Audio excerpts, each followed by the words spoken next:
আর আমি তো একটু পরে বাড়ি দিয়ে খাইতে পারতাম। হ্যাঁ, খালামুনিকে বলে দে দে দে দে। আজকে আমি ভাত নিয়ে আসছি।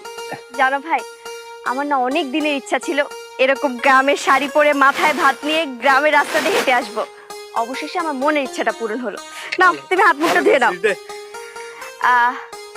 ভাই একটা কথা বলি। বল বল বল। মানিকের বাবাকেও ডাক দাও না। মানিকের বাবা তো আজকে আসেনি, মানিক আইছে, মানিকেরই ডাক দিতেলি। আচ্ছা ডাক দাও। এই মানিক, আয় এদিকে আয়। আরে এইদিকে আয়। আরে রাইসা খাবার নিয়ে আইছে, দুই বন্ধু মিলে আজকে একসাথে খাবো। দেরি করিস রে। না রে মদন, আমি খাতে পারবো না রে, তুই খা। এটা কোনো কথা হচ্ছে? এটা কোনো কথা হচ্ছে? তোরে খাতি ডাকতেছি, তুই খাতে আসবি। চলে আয় তাড়াতাড়ি। বয় বয় বয় বয়। কি খাবার নিস? দেখো খালামুনি কি দিছে। এ মানে আর দেরি করিস না, খিদে লেগে গেছে। আমার কি গ্রামের মেয়েদের মতো লাগতেছে? হ্যাঁ বন্ডি। বাহ বাহ ম্যাডাম, আপনাকে তো ফাইন লাগতেছে। গ্রামের মেয়েদের মতো শাড়ি পরেছেন, সুন্দর লাগতেছে। বাহ, সুন্দর সুন্দর। থাক, আমার আর এত প্রশংসা করতে হবে না। তুমি বসো, তোমাকে আমি খাবার দেই। না না না, আমি খাতে পারবো না। বন্ধু তুমি খাইয়া নাও, কিছুক্ষণ পরে বাড়ি গিয়ে আমি খাই আসপানি।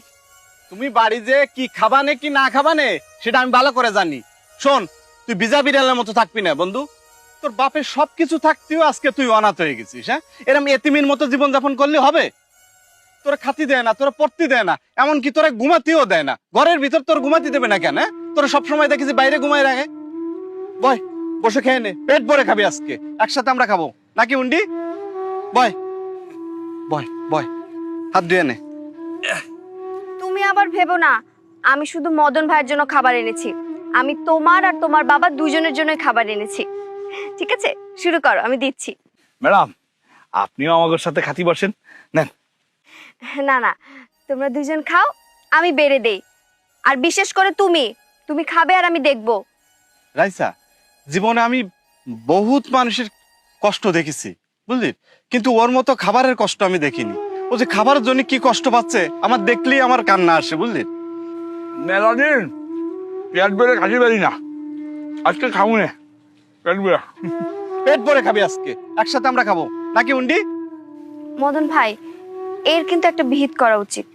অবশ্যই করতে হবে, আমরা না করলে কিরা করবে? হ্যাঁ, আজকে কিন্তু তুমি আমাকে ঘুরতে নিয়ে যাবে, ঠিক আছে? আপনাকে বিকেলে ঘুরতে নিয়ে যাই, আর আমার আম্মা আপনার কাছে 500 টাকা চাই বসবানি। 500 টাকা কেন, দরকার পড়লে আমি 5000 টাকা দিব, কোনো সমস্যা